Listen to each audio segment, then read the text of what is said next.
할렐루야. 네, 이 새벽에 나오신 여러분들 환영하고 축복합니다. 오늘도 주님의 평화가 우리 모두에게 함께 하시길 바랍니다. 자, 오늘 여호수아 13장은 모든 땅을 우리 12장에 보면 온 땅을 점령했다고 이렇게 표현이 있었습니다. 그러나 오늘 우리 13장 1절의 말씀은 아직도 얻을 땅이 매우 많이 남아있다. 이 남은 땅은 이러하니 해서 아직 정복하지 못한 지역을 또 우리에게 열거해 주고 있습니다. 그리고 나서 지금까지 얻은 땅을 이제 분배하여 12지파에게 그들의 기업이 되게 하려는 명령이 있고 또 2지파 반에 하나님이 허락하신 기업을 다시 한번 소개해 주고 있습니다. 자, 우리 오늘 13장 1절 말씀을 다시 한번 읽어보죠. 1절입니다. 시작. 여호수아가 나이가 많아 늙음에 여호와께서 그에게 이르시되 너는 나이가 많아 늙었고 얻을 땅이 매우 많이 남아 있도다. 어찌 보면 이것은 인간의 한계를 가리키고 있는 거죠. 여호수아는 이제 한 7년여에 걸친 정복 이런 시간이 지나갑니다. 그리고 이미 요단강을 건너 가나안 땅에 들어올 때 여호수아는 꽤 나이가 들었던 것 같아요. 여기서 이제 7년이 지난 이후에 나이가 많아 늙었다. 그 나이가 많아 늙었다는 말이 2번이나 반복되죠. 그리고 얻을 땅은 매우 많이 남아있도다. 어찌 보면 이것이 인간의 한계입니다. 하나님의 손에 붙들려서 위대하게 쓰임받은 여호수아도 나이가 드는 것은 막을 수가 없었다는 거예요.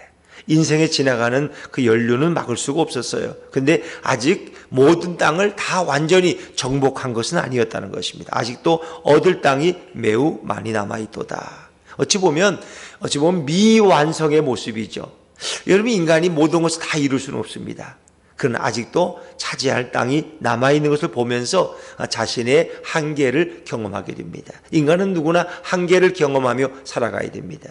내가 모든 걸 다 이루었다 그러면 인간이 얼마나 교만하겠습니까? 그러나 아직도 차지할 땅이 할 일이 남아있는 것입니다. 그래서 오늘 2절부터 5절까지는 이 남은 땅은 이러하니 라고 시작되죠. 이 남은 땅을 다시 한번 열거하고 있다는 것입니다. 그래서 아직도 정복하지 못한 땅, 이제 이것은 앞으로 정복해 나가야 될 땅에 대해서 성경은 언급하고 있습니다. 그리고 그들이 얻은 땅에 대해서는 이제 분배를 시작하라고 성경은 말씀하십니다. 자, 우리 6절 말씀 읽어볼까요? 6절입니다. 6절 시작. 또 레바논에서부터 미스르봇 마임까지 산지의 모든 주민 곧 모든 시돈 사람의 땅이라. 내가 그들을 이스라엘 자손 앞에서 쫓아내리니 너는 내가 명령한 대로 그 땅을 이스라엘에게 분배하여 기업이 되게 하되. 앞으로 이미 얻은 땅도 이미 정복한 땅이 있고 앞으로 정복해야 될 땅이 있는데 그 정복하지 못한 땅까지도 하나님이 내가 그 땅을 이스라엘에게 줄 것이다. 거기 있는 거민들을 쫓아낼 것이다. 너는 내가 명령한 대로 그 땅을 이스라엘에게 분배하여 기업이 되게 하라. 이것은 뭐예요? 이제 12지파에게 이 땅을 다 분배하라는 것입니다. 12지파에게. 그러니까 1장부터 12장까지는 이제 가나안 정복 사역에 대해서 소개하고 있고 13장부터 마지막 24장까지는 이제 분배하는 일에 대해서 성경은 또 기록하고 있습니다. 자, 그런데 오늘 7절에 뭐라고 성경은 말씀합니까? 7절 말씀 같이 읽죠. 시작. 너는 이 땅을 9지파와 므낫세 반지파에게 나누어 기업이 되게 하라 하셨더라. 아멘. 너는 이 땅을 9지파와 므낫세 반지파, 이미 차지한 땅도 있고 차지할 땅도 있는데 그 땅을 9지파 반에게 분배하라는 거예요. 어찌 보면 이 분배는 앞으로 지금 이제 우리가 정복해서 얻은 땅도 있지만 앞으로 얻을 땅까지도 분배를 같이 하는 거예요. 왜? 그것은 계속해낼 진행형이기 때문에. 그래서 12지파가 이미 차지한 땅을 얻은 것도 있고 앞으로 얻을 땅, 이제 싸워서 차지할 땅까지도 이미 미리 분배하는 거예요. 하나님은. 아직 차지하지 못했지만 그 땅은 너희의 기업이 될 것이다. 이제 그러면 그 지파는 그 땅을 앞으로 이어나가는. 그러니까 우리가 이렇게 생각하시면 돼요. 큰 전쟁에서는 이미 이겼어요. 중요한 고지고지는 정복했지만 이제 아직도 마지막 이제 가나안 땅 구석구석까지는 시간이 걸리는 거예요. 시간이 걸리는 거예요. 그러니까 만약은 뭐 어떤 대한민국을 누가 정복한다 그러면 서울, 뭐 부산, 대전, 대구 큰 도시를 정복하면 정복한 거예요. 그러나 그 작은 지역들, 작은 군 단위, 면 단위는 계속해서 정복 사업을 이어나가야 되는 거예요. 그 과제를 하나님 주시는데 오늘 7절에 보니까 너는 이 땅을 9지파와 므낫세 반지파에게 나누어 기업이 되게 하라 하셨더라. 왜 9지파 반이었을까? 그렇죠? 그것은 2지파 반은 이미 요단 동편에서 기업을 얻었기 때문에. 그래서 이제 8절 우리 15절부터는 루벤 자손의 기업, 갓 자손의 기업, 동쪽 므낫세 자손의 기업이 소개되고 있죠. 그러니까 2지파 반은 이미 요단 동편에서 땅을 얻었어요. 그걸 다시 한번 하나님은 설명하시는데 여기서는 9지파 반에게 이 기업을 땅을 주어서 그들의 기업이 되게 하라는 것입니다. 그래서 12지파에게 땅을 분배하지만은 여기서는 9지파 반에게 이 땅을 나누어 주어라. 그리고 2지파 반은 이미 땅을 나누어 주었기 때문에. 그러나 이제 여기에서 하나 제외가 되는 지파가 있었죠. 어느 지파죠?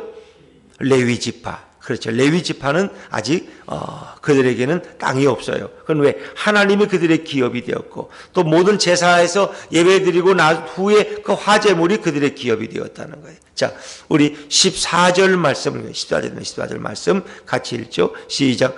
오직 레위 지파에게는 여호수아가 기업으로 준 것이 없었으니 이는 그에게 말씀하신 것과 같이 이스라엘이 하나님 여호와께 드리는 되었음이더라. 그 12지파 가운데 레위 지파는 제외가 된 거죠. 그러면 정확히 말하면 12지파 가운데 요셉 지파가 들어갔는데 요셉 지파가 2지파로 들어갔기 때문에 에브라임과 므낫세 지파로 들어갔기 때문에 레위 지파가 빠져도 모두 12지파가 되는 거예요. 왜? 요셉 지파가 2지파를 차지했기 때문이다. 여러분 그렇게 생각하시면 되겠죠. 자, 이 말씀은 또 한 번 더 반복됩니다. 33절 말씀 같이 읽습니다. 시작.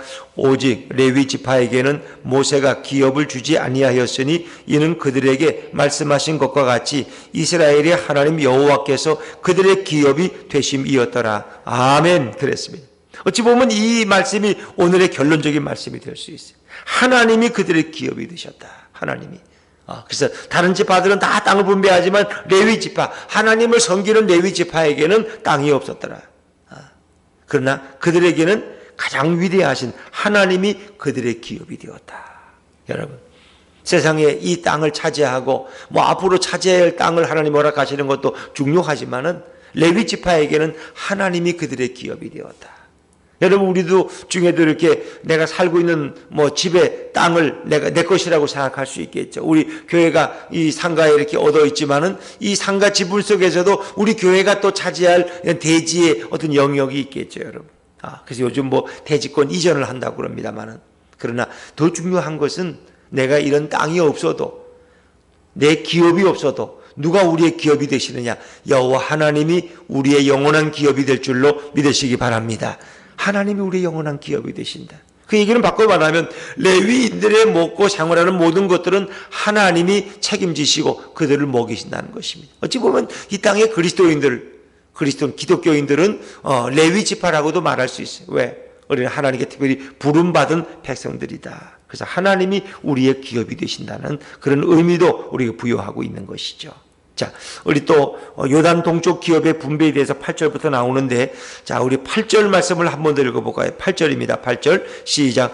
므낫세 반지파와 함께 루벤 족속과 갓 족속은 요단 저편 동쪽에서 그들의 기업을 모세에게 받았는데 여호와의 종 모세가 그들에게 준 것은 이러하니 그랬습니다.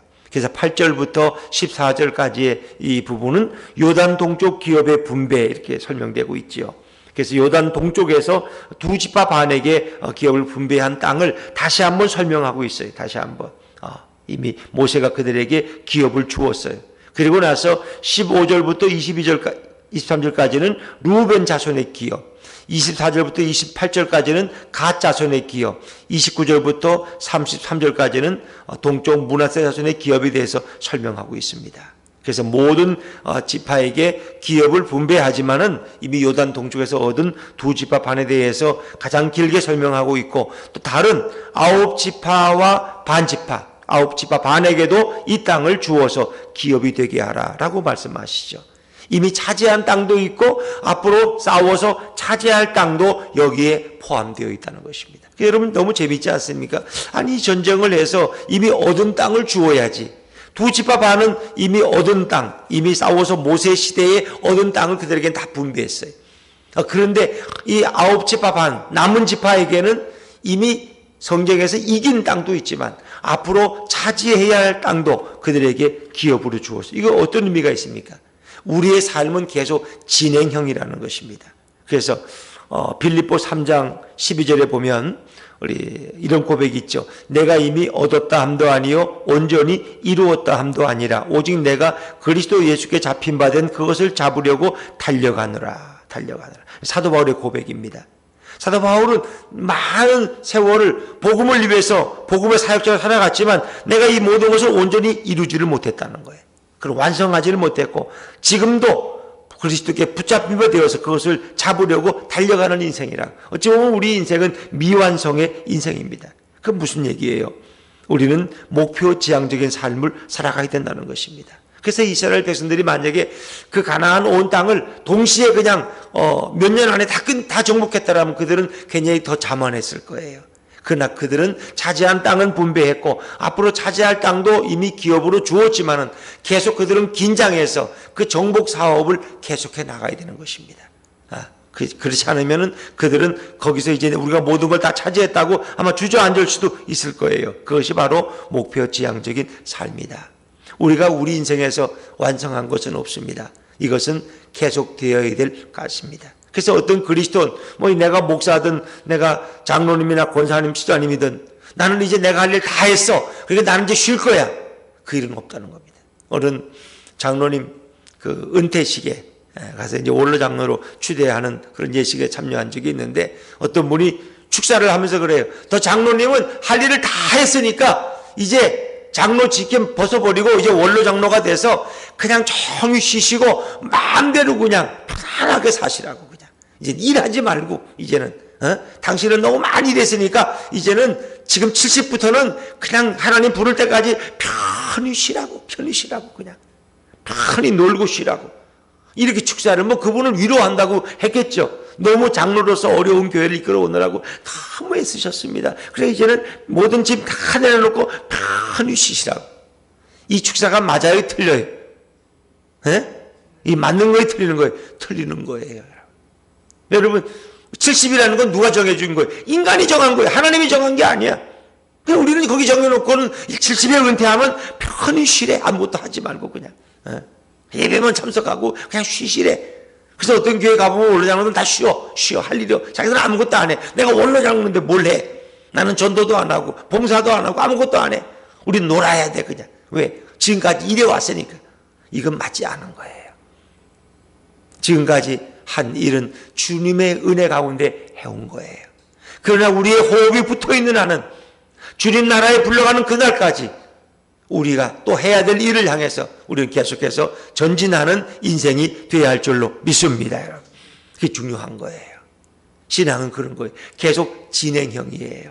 우리의 사명도 계속 진행형이에요. 여기서 끝난 게 아니에요. 그래서 은퇴라고 하는 것은 하나의 교회가 정한 어떤 재직이나 어떤 당회원이나 장로의 직임에서 시무에서 그저 면제되는 것이지 우리의 인생의 사명이 완전히 끝나는 건 아니에요.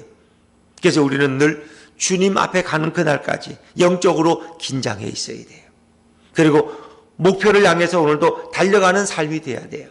주님은 그것을 우리에게 말씀하고 있는 것입니다. 이미 여호수아는 나이 많아 늙었어요. 그러나 아직도 모든 땅을 차지한 건 아니에요. 우리는 그 사명을 다할 때까지 그것을 향해서 나아가는 것입니다. 그래서 저와 여러분의 인생도 마찬가지. 그래서 우리는 은퇴라는 것이 공식적으로 교회는 있지만 그러나 은퇴 이후에도 우리의 사명은 계속되어지는 것이다. 그것이 육체적으로 하기 어려울 때가 되면 우린 기도함으로써 누군가를 위해서 하나님의 능력을 구하고 하나님의 도움을 구할 수 있고 한 영혼을 위해서 오늘도 그리스도께 돌아가는 영혼이 되도록 그를 위해서 기도하는 것도 우리 아름다운 사명입니다. 오늘 주님이 우리를 부르시는 그날까지 이 사명은 계속 되어야 되는 것입니다. 내가 이미 이루었다 함도 아니요 온전히 이루었다 함도 아니라 오직 내가 그리스도 예수께 잡힌 바 된 그것을 잡으려고 달려가노라. 오늘도 주님 주신 사명 따라서 이 땅에서 힘차게 달려가는, 그리고 예수님과 손붙들고 주님과 동행하며 오늘도 우리의 표대를 향해 달려가는 저와 여러분의 삶이 되시기를 주의 이름으로 축원합니다. 기도하겠습니다.